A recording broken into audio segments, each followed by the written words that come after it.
So tonight I'm going to talk about Enlil and his all-seeing eye.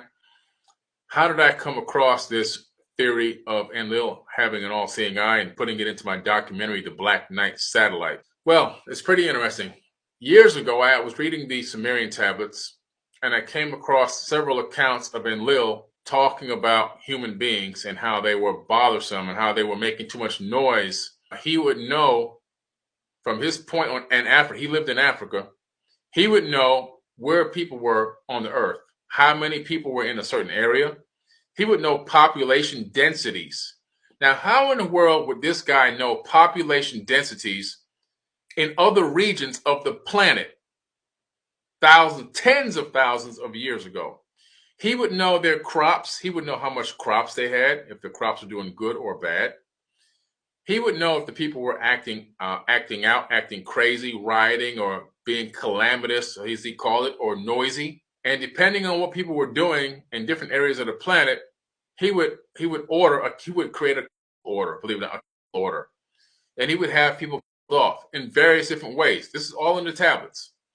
One of the ways he would do it, he would spray their crops to dry them out so that the people would starve to death in certain areas to cull the population, he called it. So think about that. We're talking about chemtrails in ancient times already existed. So what you see in the sky, these chemtrails, nothing new. He did it already. Enlil did it already. Yahweh from the Bible, he did it already. Killing off through destroying their crops. He would also release plagues on people. Sound familiar? People off. Sound familiar? Yeah. And all these other things they keep coming up with over the years that, all these different things that they literally create in the laboratories and release on populations. Yeah, that already happened in ancient times. Nothing new. Nothing new. Okay. And then another way he would do it is he would outright have his guards, his military people, just outright just slaughter. Various different ways and various different techniques he would use to kill the population.